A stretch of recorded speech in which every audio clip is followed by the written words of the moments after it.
Today we'll start with a new topic, ethers, right? It's a very important part of organic chemistry, right? So ethers, we are already aware of ethers, their functional group. We have done this in previous chapters, right? In the introduction to organic chemistry. So ethers are compounds, right? Ethers are organic compounds that contains this functional group, right? And their general formula is ROR-. Right? These are ethers. Right? General formula is ROR-, where these are two alkyl groups. R and R- are alkyl or aryl groups. Right? And this O is your functional group. Ethereal is this functional group is the functional group of ethers. Right? This is your functional group. Right? And this is your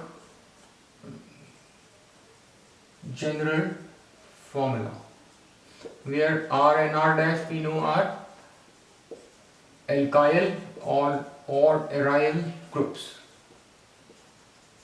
or maybe an alkyl or aryl groups, right? These are your ethers, right? And ethers can also be considered as derivatives of water, where two hydrogen atoms are replaced by two alkyl groups or aryl groups, or an alkyl or aryl group, right? Since water is, this is how water looks like, H2O. If we replace two hydrogen atoms, right, with two alkyl groups, right, this is what we will get, which is an ether, right? So ethers are, these are derivatives of, ethers are derivatives of water, right, formed by replacing two hydrogen atoms by two alkyl or aryl groups, or alkyl and an aryl group, right? So we know the functional group, we know the general formula, and we know that these are derivatives of water, right? Now let's look into the classification, right? Let's look into the classification. We would be looking into the classification based on the alkyl groups attached to the ethereal oxygen, right? This is your we call this as ethereal oxygen, which is a functional group, ethereal oxygen, right? Now based on these alkyl groups, these can be simple or symmetrical ethers, right? Simple or symmetrical ethers are those ethers that contain your same alkyl groups, right? They contain same alkyl groups, right? You have methyl here, or C6H5, right? You can see we have same alkyl groups on both sides of the ethereal oxygen, on both sides of this functional group, right? So these are, why we call it as symmetrical, because we have same types of alkyl groups that would maintain the symmetry of this molecule, right? You can divide this molecule into two halves.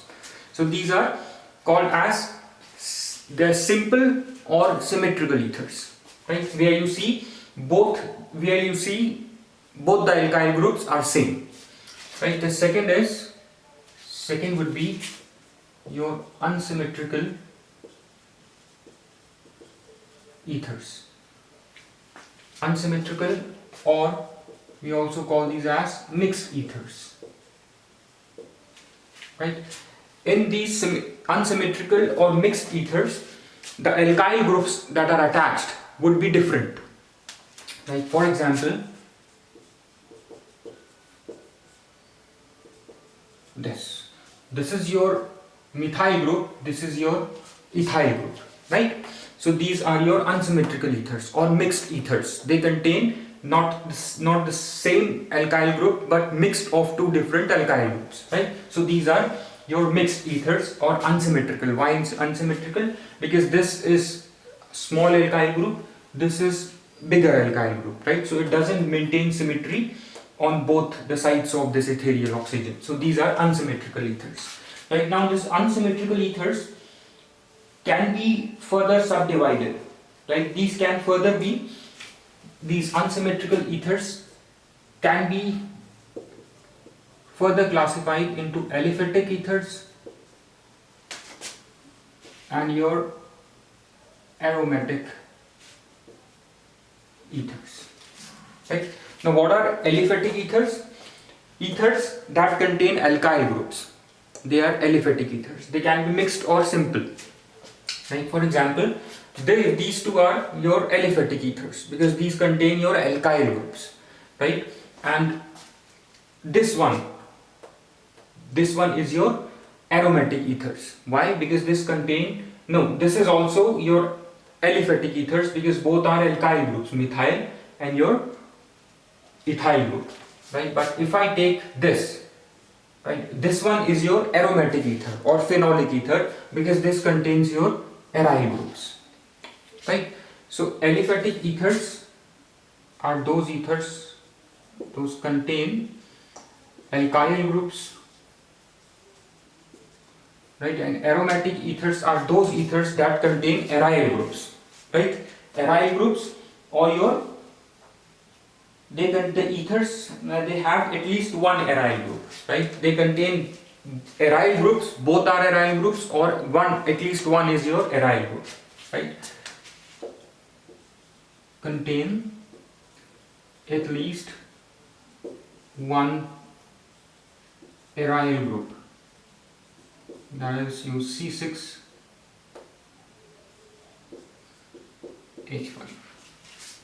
Right, contain at least one aryl group.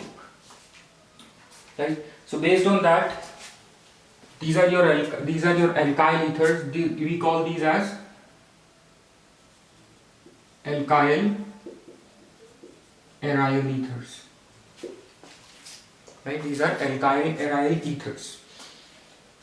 Right, and if we have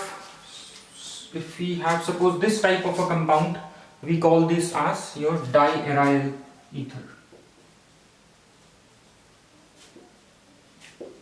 Diaryl. If both are aryl groups, diaryl ether. Right, if one is alkyl, other is aryl, we call it as alkyl aryl ethers. We will see now how to name these. Right, so this is your classification. First, simple or symmetrical, that contains both, that has both the alkyl groups same, both the alkyl groups are same in symmetrical or simple ethers. Then you have unsymmetrical or mixed ethers that contain your different alkyl groups. Right, you can see this, they are unsymmetrical. Now this unsymmetrical or mixed ethers can be divided into aliphatic ethers. If both are alkyl groups, they can be aromatic ethers. Aromatic ethers are those that contain at least one aryl group. Right? If one is aryl group, we call them as alkyl aryl ethers. If both are aryl groups, like this, C6H5O6 C6H5, these are diaryl ethers. Right? Now let's look into their nomenclature. How to name these. Nomenclature of ethers. We have two systems. Right, first is your common system. Right, first is the common system. In common system, suppose this is your ether. In common system, we simply name alkyl groups, right, in alphabetical order. Then we add the word ether. Right, it's very simple. Since we have two alkyl groups, right, methyl, right, and the other is ethyl. Right, now how to name this as per common system? We will name these alkyl groups in alphabetic order. Right, ethyl, E comes first. Right, so this would be ethyl, then N comes methyl, so it would be, then we add the word ether. Right, it would be ethyl, methyl, ether. Right, now if suppose this is the compound,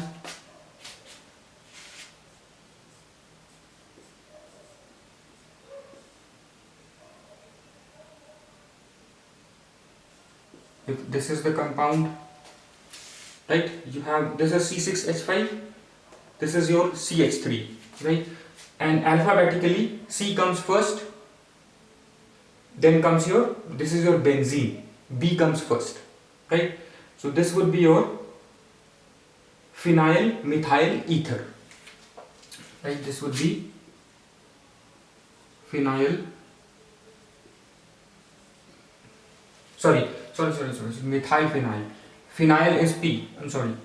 So first is your M methyl, then comes phenyl, then you have ether, right. This is how you will name as per common system, name of the alkyl groups in alphabetic order, then add the word ether, right. This is very simple.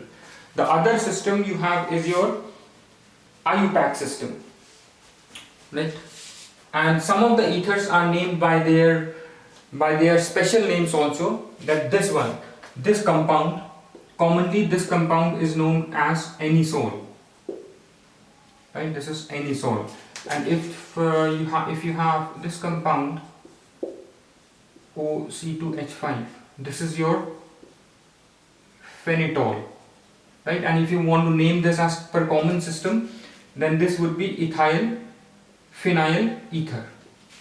It would be ethyl phenyl ether, right. This is quite simple, right. Now let's look at your IUPAC naming convention, right. IUPAC naming convention as per IUPAC system. As per IUPAC system, ethers are named as alkoxyalkane, right. Ethers are named as your alkoxyalkane,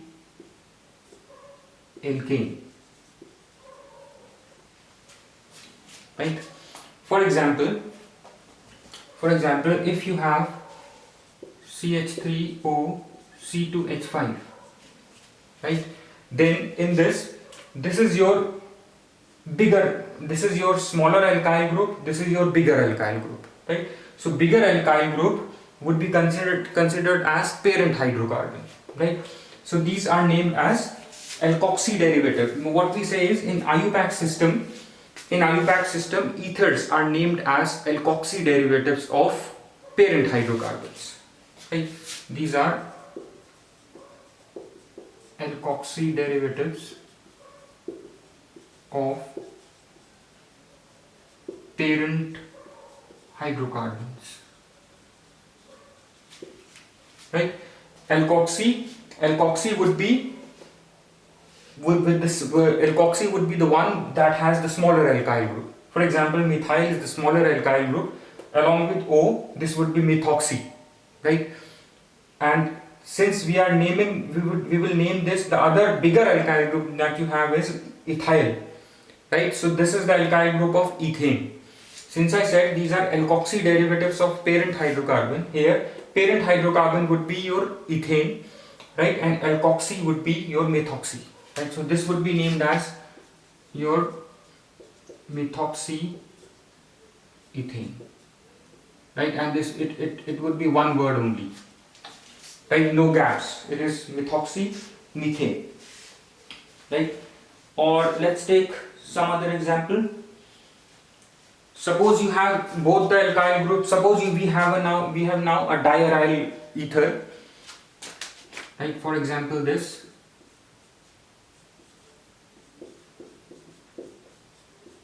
is a diaryl ether. How will you name this? Since we have both the aryl group same, C6H5, so we will, as per IUPAC naming convention, we will name this would be phenoxy. Whether you take this or this, it is same, right. So this would be, here benzene is the parent hydrocarbon, right, and one hydrogen atom say is replaced by phenoxy group, which is OC6H5. So this would be phenoxybenzene, right. The name of this hydrocarbon would be phenoxybenzene, right. I hope this is clear. And now if we have this type of compound, MnOCH3. Then this is a alkyl aryl ether, methyl phenyl ether. Like we will call this as methyl phenyl ether as per your common system.